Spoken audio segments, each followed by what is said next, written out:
Good morning, folks. This is Fuzzy D, and it's Fuzzy Road to Health. So today I've got an interesting video for you. This is a guy who used to be carnivore at one point. I don't know how long, but he's decided that sugar diet is the best diet for him. So we're going to talk about this. Let's take a look. Okay, so here's this guy by the name of Lawrence J. And let's play a little bit, and then I'm going to interrupt every so often and comment on his statements. I know how this sounds. So you're trying to burn fat and you eat sugar? But here's the thing. The whole fitness world made sugar the enemy. I'm doing this because people are confused and being manipulated. The sugar industry, corrupt. The anti-sugar diet world, also corrupt. But they never told you that sugar isn't just one thing. And they definitely never told you about FGF21. I became a fruitarian years. Okay, let's talk about this FGF21 business. So, after doing a little research, some of the current research on some control groups, they actually did 3 control groups with young men, putting them on the sugar diet and trying them at various levels of protein and fat restriction. And it turns out that it's not sugar that's actually creating this FGF-21 effect. It's actually the reduction in protein. And what they discovered in their control trials with the young men is that as you increase this FGF21 level, your body burns more energy at the same activity levels. So that part is true.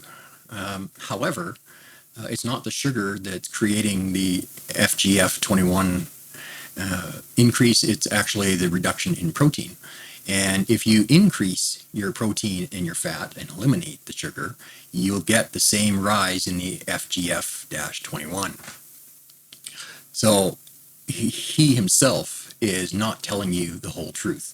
Now, I don't know if he hasn't done the research or what, but he's running around telling people that the carnivore and keto diets are bad. And that's absolutely not the case. And we're going to get into that as he talks about it a bit more. So let's carry on. Years ago because I was seeking flow. I wanted to heal an injury. I wanted to get rid of inflammation.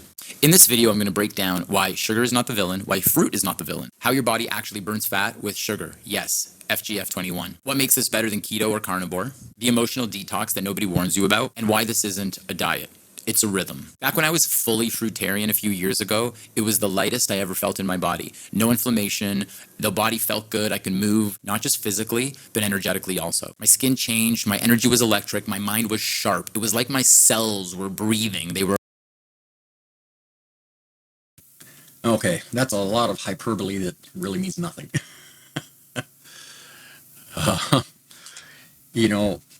This thing of, the sugar giving him more energy and more clarity, that does kind of work if you're eating it all the time, if you're eating sugar several times a day, because that energy derived from sugar, it doesn't last very long. So you'll find that when you're eating a lot of carbs and sugar, you're having to eat several times a day to maintain energy. Now, he talks a little later about how he didn't have that same energy and mental clarity on carnivore. And I can pretty much guarantee the reason he didn't is because he didn't stick with it long enough to become fat adapted. But we'll talk more about that later.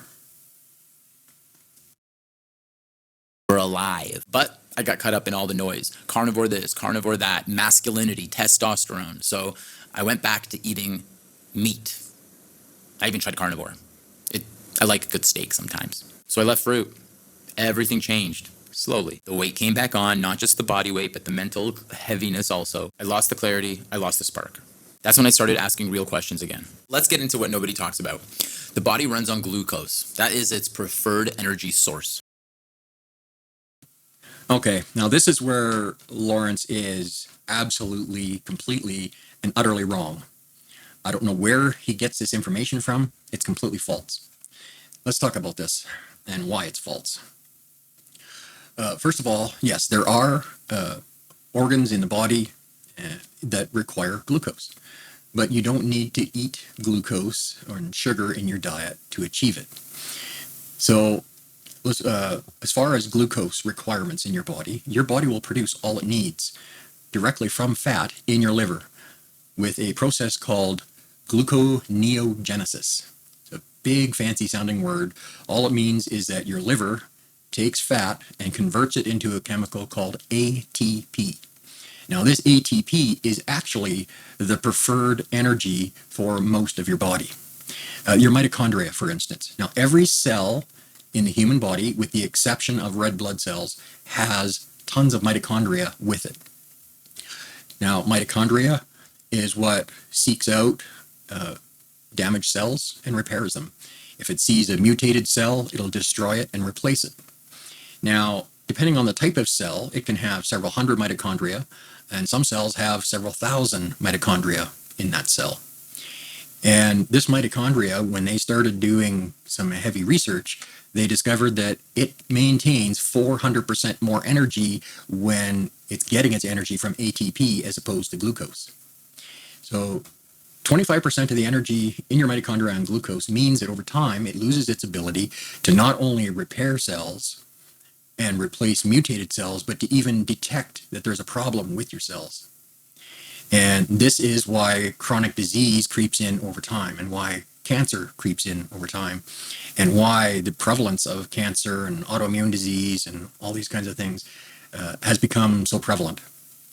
Why do we have in North America, well, at least Canada and the USA, why do we have 40% of the people being obese and 60% of the population being either overweight or obese, and a lot of them morbidly obese? This is why we have kids in elementary school that are pre-diabetic or have full diabetes. It's not genetic.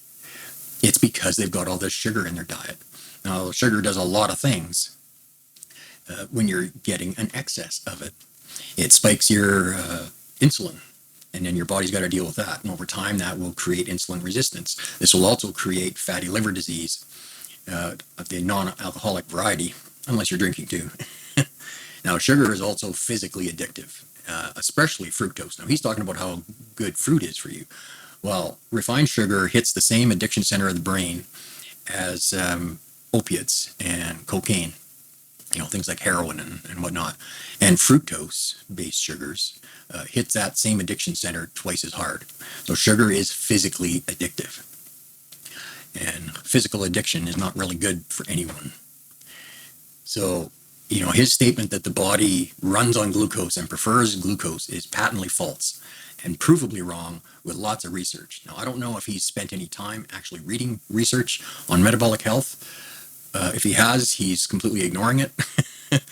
So the problem with a lot of people when they spout this stuff is they trot out these what are called epidemiological studies. Now, an epidemiological study is basically just a study of statistical correlations in a population. Now, a lot of times they'll do like food questionnaires. What have you been eating in the last 5 years?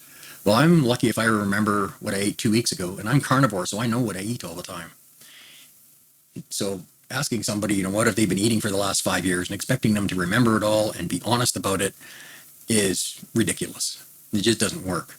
The only thing that epidemiological studies show you is a possible direction where you need to design a test to actually test what you think it's showing you. But the only way to get a true study is to do a randomized controlled trial that can and does prove cause and effect. And a lot of times people will look at these trials. There's thousands of these trials coming out. I'm talking about mostly epidemiological stuff. And a lot of times people will read the conclusion and not even look at all the steps involved to see the problems with it. So hopping on and telling people how dangerous the carnivore and keto diets are because he was unable to stick to it long enough to see the fat adaptation benefits, it's unfortunate. But with so many people looking at the sugar diet and looking to lose weight with the sugar diet, it's just not a good plan. Now, we're going to listen to a little bit more of them, and we're going to get into more of this in a couple of minutes. Your body runs on glucose. It's the preferred fuel for your brain and your cells. I'm not saying you have to go raw forever. I'm saying you need to understand your body runs on glucose. It's the preferred fuel for your brain and your cells. Okay, let's talk about this preferred energy source for your brain and building blocks for your brain. Well, 70% of the cells in your brain contain cholesterol. They need fat to function correctly. This is well-established science. Of all the usable cholesterol in your body, 25% of that lives in your brain. Dietary cholesterol is absolutely necessary for your organs to function properly. And to claim that sugar can replace that is both wrong and dangerous.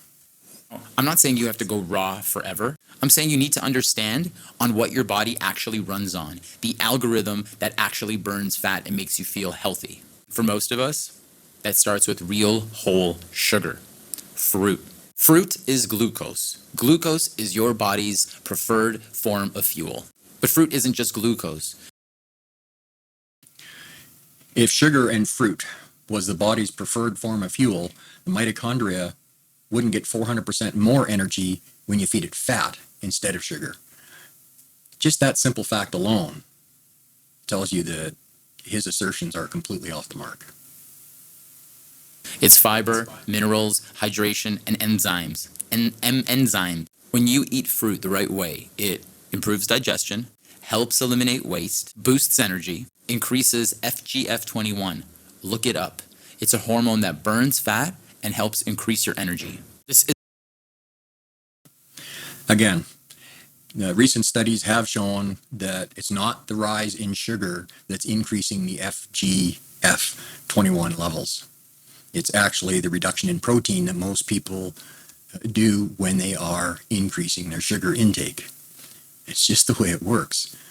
The body does not run best on sugar. Any sugar or glucose the body needs is created in the liver by gluconeogenesis. There's nothing in any other food that doesn't exist in fat and meat that your body needs. I've given several people the challenge to name a single nutrient that I cannot get in meat and fat that the body needs, that it can't make itself. Nobody's ever been able to tell me that because it doesn't exist. But there are plenty of nutrients that you can get from meat and fat that do not exist in plants. Vitamin B12 is a great example. You cannot get that from a plant source. Yet your body requires it to function correctly. And with your organs and your brain and your skin all requiring cholesterol to function correctly, why on earth would you be reducing it? Let's move on. Isn't a sugar high. This is a cellular upgrade. The body is a water pipe, and when you flow, you burn fat. But there's a hormone. It's called FGF21, fibroblast growth factor 21. That's produced when your system is in energy optimization mode. FGF21. Well, that is a completely erroneous conclusion. Just because your body is producing FGF21 does not mean that you're in a maximum flow state or energy burning situation. It just doesn't work that way. Now, yes, there are lots of people in the low carb community that will tell you that if you have an elevated insulin, you cannot lose weight. Now, normally that is accurate. But when you're doing massive sugar loading, you're bypassing some of that, but you're damaging your body to do it. Now, this is where so much confusion is coming in around the sugar diet. Yes, the sugar diet, most people can lose weight on it, but they're not talking about the dangerous after effects of doing that sugar diet, especially if you're trying to lose a lot of weight. When you're metabolically unhealthy and you've got insulin resistance, ramping up your sugar intake and reducing your protein intake is a recipe for disaster. Your body needs protein and fat to power your mitochondria to properly heal your body. And if you're feeding your mitochondria all that sugar, well, it's easier for it to access. So it's going to use it instead of fat when you're providing it. And then you have 25% of the energy in that mitochondria for it to be able to do what it's supposed to do. Now, this is one of the really big factors. And another factor is that when you put a lot of sugar into your gut, you're creating damage in your gut. You can give yourself leaky gut, and that's going to affect your immune system. Now, I know a little bit about the immune system and the damage that sugar and processed foods and seed oils and stuff does to it and does to your gut. Because 70% of a healthy immune system comes from a healthy gut. And if you're damaging that gut, giving yourself leaky gut, putting all these foods in it that aren't good for it, then chances are you're going to wind up with autoimmune issues. I've got 7 autoimmune diseases. All of them are in remission now, and they're only in remission because I got away from all sugar. And a couple of times I've added a little sugar back in my diet, it triggers my osteoarthritis in a hurry. So for him to tell you that this is optimal for your body to be eating all this sugar and fruit, he just hasn't done the research. Now, it may have worked for him, but I can guarantee you that this is a dangerous thing to do. So let's carry on a little longer here. Boosts fat oxidation, helps regulate cravings, supports insulin sensitivity, encourages metabolic flexibility. Well, that's got to be one of the most ridiculous statements I've ever heard. How can eating a bunch of sweets and sugar and fruit tell me, explain to me, help me understand how that, which spikes your insulin on a regular basis, makes you more sensitive to insulin? It just doesn't work that way. When you are constantly pounding your pancreas and with sugar and making it produce lots of insulin, your body becomes less sensitive to it. It's the way it works. And this has been proven in randomized controlled trials. And they're fairly easy to find. So, I don't mean to be being derogatory to this guy, but he just really is skipping by the actual facts and the actual science. He's glommed onto this whole thing of the FGF21, and he doesn't understand what's actually stimulating it and how it's working in the body. And yes, it can work in the presence of sugar, but it works better without the presence of sugar in your body. When your body is producing the glucose it requires from fat, it doesn't spike your insulin because, it'll rise a little bit after you eat, but it doesn't spike it like sugar does because your body's producing only the amount of glucose that it needs, not a bunch of excess that it's got to figure out what to do with. And I can tell you from having lost 250 pounds of fat from both keto and carnivore, that works just fine for losing weight. You don't need this sugar nonsense, and it doesn't carry the dangers with it. Now, I will say that when I was losing weight on the keto diet, I still wasn't healthy. My autoimmune was still in full effect. I still couldn't walk very far. Yes, by this point, I could walk and stand unassisted, but I couldn't get very far without help and without my wheelchair. So I was still kind of tied to either a walker or a wheelchair while I was on keto. God help me if I had to navigate a set of stairs. Now, that was absolute insanity trying to deal with that.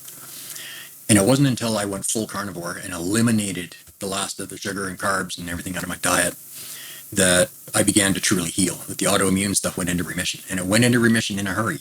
My osteoarthritis went into remission in about 2 weeks, or at least the symptoms disappeared. I don't know medically if it was in full remission at that point. My myasthenia gravis, which is what had kept me bedridden for 10 years and in a wheelchair for about 15 years, that went into remission in about 3 weeks. And I was officially declared in full remission at exactly 1 month carnivore. And that was determined by my neurologist with blood work during our appointment. So, and at that time, she took me off the last of my autoimmune medications. So if you want to heal your body, even if you're needing to lose weight, don't get sucked into this sugar diet nonsense. It's exactly what it is. Yes, you can lose weight with it, but it's dangerous and it will hurt you over time. And all these influencers out there, that especially the ex-carnivores that are just going bananas on the sugar diet, they had a few years or maybe a few months of getting healthier before they started this. And, to just dive into something like this that they should know is so dangerous for the sake of losing some more weight or for the sake of influencer clicks, it's really unfortunate that I've been seeing this going on. You're seeing this sugar diet everywhere, and so many people are getting sucked into this, not understanding the underlying dangers behind it. Okay, let's move on a little more here. A lot of big scientific words. And here's what's wild. It spikes in fasting and when your body is in complete simplicity. Like, for example, eating only real fruit. It's not about starving, it's about flow. That's why fruit works. It gives you energy and it tells your body, you're safe. Let's burn. It's not just sugar that's the problem. It's what you're mixing it with. Most people are eating a toxic cocktail. Processed carbs, refined fat, hidden sugars, all slammed together in one meal. Think about it. A donut. Well, he's definitely correct about that part of it. That when you're combining all these other processed foods and seed oils and processed carbs and all that, yeah, that definitely makes sugar a lot more dangerous. But just eliminating that doesn't eliminate the issue with sugar. And regardless of his flow state, that's being in a flow state. What's scientific about that? That's a very subjective thing. There's no science behind that. Yeah, you get a rush on sugar. That's natural. Doesn't mean it's good for you. And what he's not talking about is the fact that you have to continually stuff your face with sugar all day long to keep that energy level up. You get about an hour and a half, maybe 2 hours before you start to crash, and you need that more energy from the sugar. But if your body is working on fat, I can fast for 2 or 3 days and I don't lose energy. I have all the energy I need because it's coming from a fat adapted body and it's coming from my own fat. That's the way it works with a healthy body. Now I'm going to recommend a great book on metabolic health, which with actual real research behind it. It's called Metabolic Freedom. And it's by a researcher by the name of Ben Azadi. His research is sound and he cites a lot of research from other doctors. And fantastic book. And it explains a lot of what I've been talking about in this reaction video. Oh, and I just wanted to talk about one other thing. He talks a couple of times about how your body needs fiber. And that is absolute false. Yes, our body can handle fiber, but it doesn't digest a thing. Like fiber does not digest. It just doesn't. You can't extract anything out of it. At best, it can slow down how your body processes carbohydrates because it's slowing your digestion. Fiber actually hurts your digestion over time. It slows things down. It doesn't let it absorb and optimize your food properly. Now, when you're eating a meat and fat only diet, when you're carnivore, and that can mean eggs too, you will find that you usually only need to defecate or poop once every 2 or 3 days. Now, it's not that you're constipated. It's that meat and fat is so completely and so readily absorbed into your digestive tract that there's almost no waste. I mean, yes, there is some, but there is very little waste. And if you get a chance to watch this, there's a video out there. I think I've got it in one of my playlists on my channel here.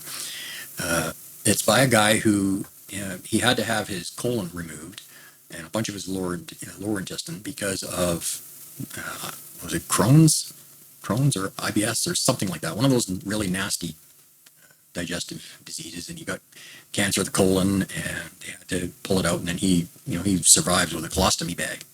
And something that he noticed is when he eats meat and fat only, he gets virtually nothing coming through there. I mean, he does get that little bit during the day, but he doesn't get a lot. But when he eats any fruits or vegetables or anything like that, he can actually watch the food. Like if he eats corn, he can see the food wind up undigested in his colostomy bag.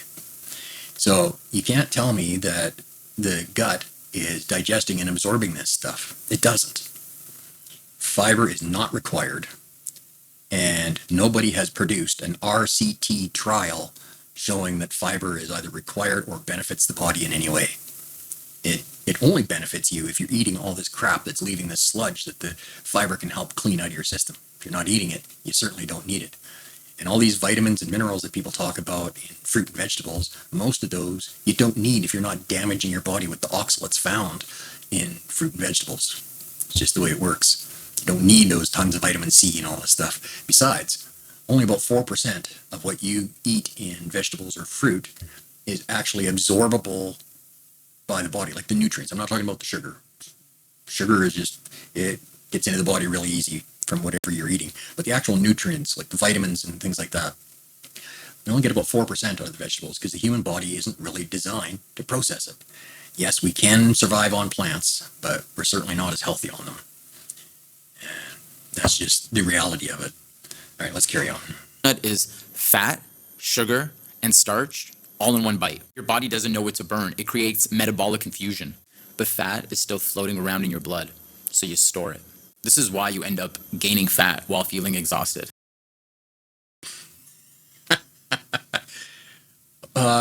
Yeah, okay. The fat is floating around in your body, and your body doesn't know what to do with it, so it stores it. That's not the way it works. Your body does not just store dietary fat as more fat. Now, if you're eating enough dietary fat, it can pull the calories out of it, and then those calories can be stored as fat. But that usually doesn't happen if you don't have any sugar and carbs in your system. If you're just eating meat and fat, it's pretty hard to gain weight. You can, if you eat enough calories, even good calories, yes, you can lose weight. I've seen it happen to myself. But typically, I eat once or twice a day. And those meals, if I'm eating once a day, that meal is going to be over 4,000 calories. Because I usually eat a couple of pounds of meat with at least 2 or 3 ounces of added butter, because the butcher stores, they cut so much fat out that I'm not getting the amount of fat that I require. But when you give your body one clean fuel source like fruit, it knows what to do. It flows. It knows. It flushes. It heals. Here's what nobody tells you. It's not about tricking your body. It's about trusting it again. Yeah, he's right. It's not about tricking your body, which is why you shouldn't be doing the sugar diet, because all you're doing is tricking your system. Yeah, you need to eat a proper human diet on a consistent basis. Fruit and sugar is not it. Your body is not going to perform optimally on that. You might fool yourself into thinking it's doing that for a while. But I guarantee you, if this guy keeps it up over time, he's going to start to get sick. He's going to damage his body. And then he's going to be shocked. Now, let's talk about opposing religions. Keto, carnivore, intermittent fasting. Keto burns fat, but it makes you scared of carbs, creates anxiety. Well, to be honest, you should be scared of carbs. Carbs will kill you eventually. People are aging way faster than they need to be. Genetically, our bodies should last until we're about 120 years old in good health if we're maintaining proper diet and activity levels. We shouldn't be getting old and decrepit at 70 and 80. The reason that we're getting decrepit at 70 and 80 is because of all the crap diets people are eating. Now, I can give you a great example of a lady. She's in her mid-80s. She's been carnivore over 50 years. When you look at a video of her, you might think she's in her late 40s, maybe early 50s. And when the documentary crew went out to Maggie's ranch in Alberta, they could not keep up with her.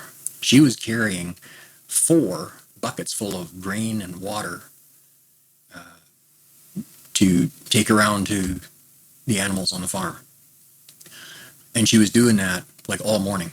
And the documentary crew couldn't keep up. They had to stop and rest while she kept working. So you tell me, if she is eating such a harmful carnivore diet, how is she so healthy in her mid-80s that she can work most guys under the table, even guys who've been carnivore for a few years? I mean, we're talking about Dr. Chafee and Dr. Barry. I don't know if he was there at the same time, but he's had a similar experience with Maggie. And Carrie from Homestead How. They couldn't keep up with the lady. She's absolutely amazing. So that is a living example, and there are literally hundreds of thousands of us living examples that prove exactly the opposite of what this guy is claiming. And I don't care that he tried keto and carnivore. He obviously didn't stick with it long enough to get the true benefits, because the problems he was claiming to have on carnivore, not giving him that mental clarity and energy, because he didn't stick with it. He didn't get unhealthy overnight, and you're not going to get fat adapted and healthy overnight. It just doesn't work that way. It takes time and patience and consistency. If you're looking for a shortcut, you're looking for a way to become more unhealthy. Carnivore, way too acidic and restrictive. Zero fiber, wrecks your gut. Okay, again, zero fiber does not wreck your gut. He's absolutely wrong on this. And there are RCT control trials out there to prove it. I don't know where he's getting this information, but there is not one credible study that proves your body needs fiber. It just does not. If not having fiber was going to wreck a person's gut, there would be millions of carnivores worldwide with massive gut disease of all kinds. And that it's exactly the opposite, as a matter of fact. Carnivore is known to heal virtually every gut issue you can name. IBS, diverticulitis, Crohn's disease, they all respond to and will heal with the carnivore diet. It may not be fast, but it does heal eventually. I know myself, the medications I was on for so many years did a lot of damage to my gut, as well as the foods. I had leaky gut, as well as some other issues. One of the medications I took caused severe diarrhea all the time. I mean, I was living on Imodium, which is a type of anti-diarrheal drug over the counter. I was just living on that stuff. And it took my gut over 2 years on the carnivore diet to finally heal. And, that's significant. And he's not accounting for the amount of time it takes to heal and become fat adapted on the carnivore diet. Fasting, powerful tool, but too often creates control and fear of food, not to mention dangerous for people who already have eating disorders. Well, the thing that he's not talking about here is that often a keto or a carnivore diet will heal these mental issues. I know it took a while for me, but my bipolar disorder, at about 4 months, I noticed the mood swings were way less. And at 6 months, they were completely gone. And I have not had a bipolar mood swing or incident since. And so that's been like 2 years. And I've actually got an interview on my channel from Aaliyah Wells. Now, she had multiple eating disorders, including anorexia. She almost died from it on several occasions.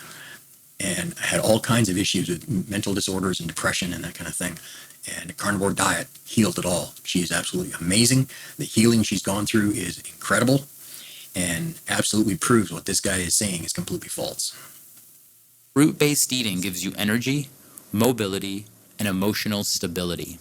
And most importantly, you can cycle on and off without guilt. All you have to do is set the routine first. Then you can go on and off it. Now, let's be honest, this isn't a magic pill. If you're used to processed foods, likely your cravings will spike at first. If you don't trust your body, you might overdo it. What I'm offering you is this: a way to live with your body, not against it.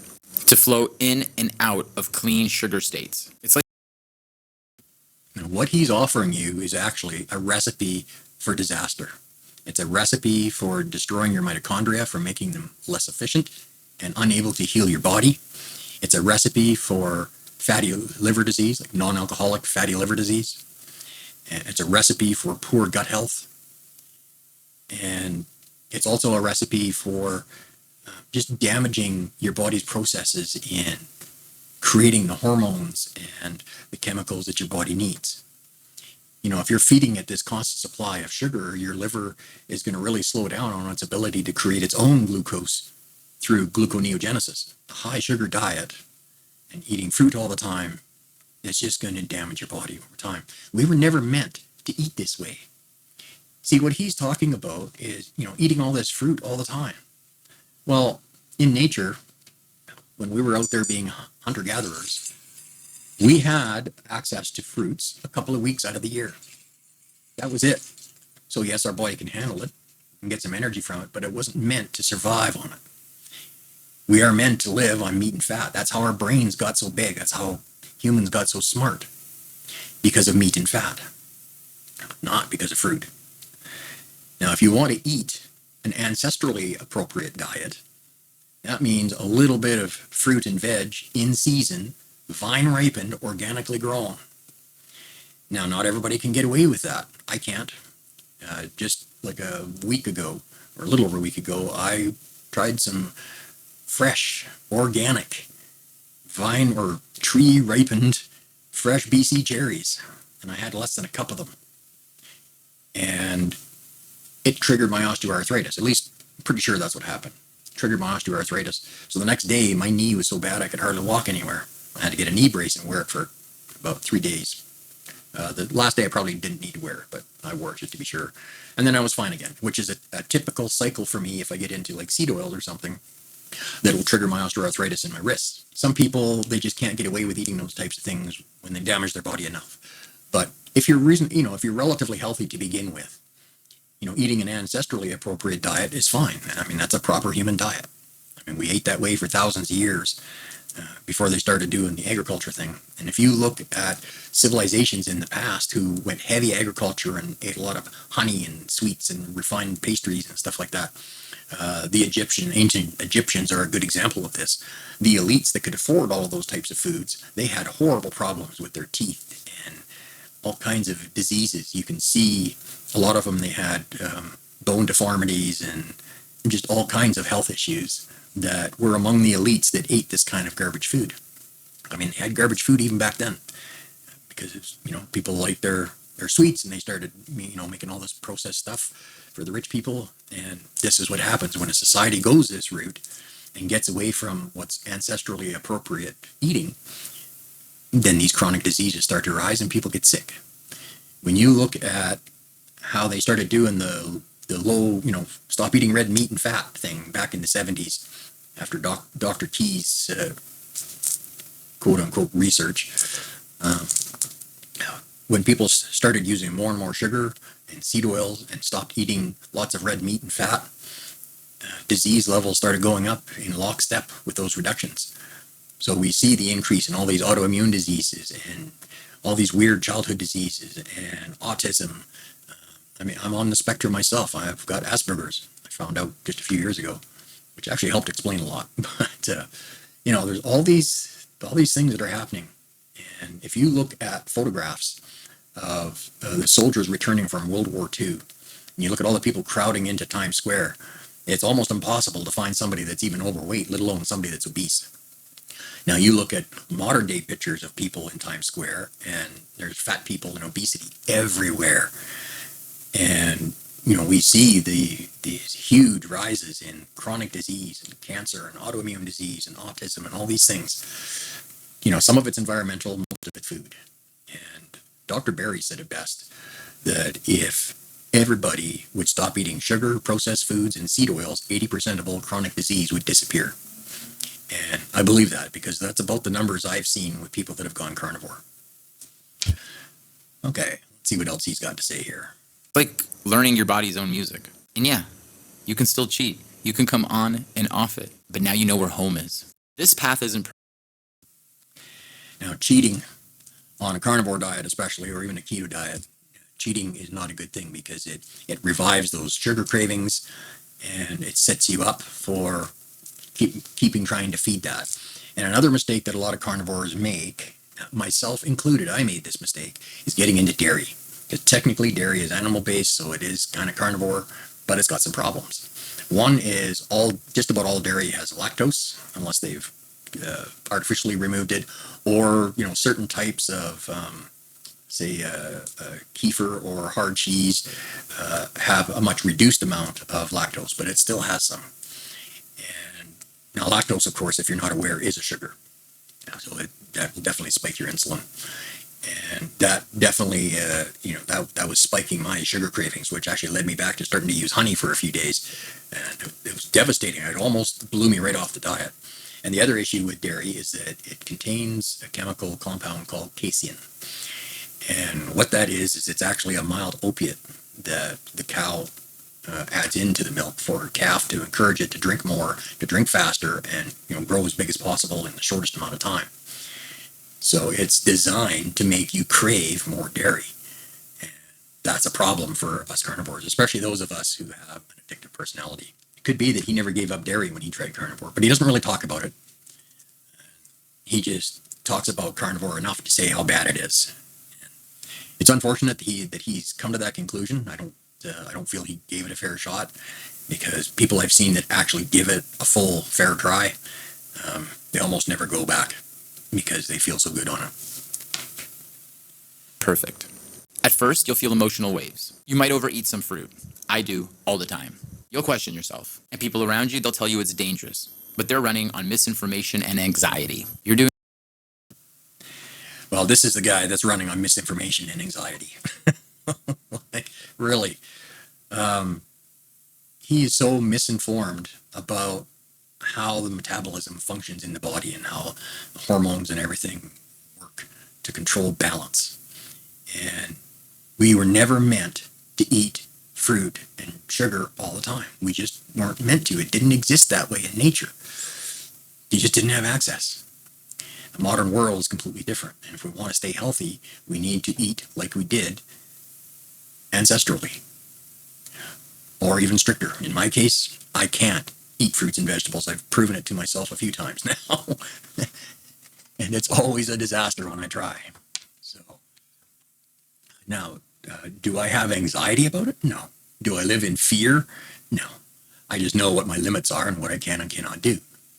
And once you've balanced your mental health with a proper carnivore diet or even a keto diet, you're not going to have those anxieties. It's all the damage that we do with sugar and carbs and all that stuff that's creating all this mental disease that people are dealing with. There are so many clear examples of people going on a keto or carnivore diet and eliminating all the symptoms of their mental illnesses. It just works. Doing something deeper. You're listening. Here's the truth. Sugar isn't the villain. Real fruit resets your body rhythm. FGF21 is your built-in fat-burning ally. This is... Yes, FGF21 is an ally and it helps you to burn fat. But it's not an increase in sugar that produces it. It's a corresponding decrease in protein. And when they did those randomized control trials with the groups of young men, they proved it. So, sorry, Lawrence, but you need to do a little more research before you start coming on and making videos telling people about all your research. Well, you haven't actually done real research on this, and you need to. You've only done part of it. You've taken the part of it that you can glom onto and use for your narrative, but it's not the whole truth. And you need to look at the whole truth, or you're letting yourself in for some more bad health in your life. Isn't a restriction plan. It's a reconnection to yourself. Remember, don't worship the gates. You enter the inner temple. If you're ready to stop outsourcing your worth and remember what it feels like to be alive inside again, smash the subscribe button. If you can snap... Now, if you actually want what he's talking about, you need to just ignore everything that he told you. He's leading you down a bad path. And the sugar diet, yes, you can lose weight temporarily, but it's dangerous. Same thing with his fruit-heavy diet. Over time, you're going to hurt yourself. Your body was not meant to have that much fruit and that much sugar all the time. It's not designed for it. All right, folks. Well, I think we've kind of gone through and addressed the points of what he was talking about in his video. And there's a lot of guys out there that are kind of covering the same stuff.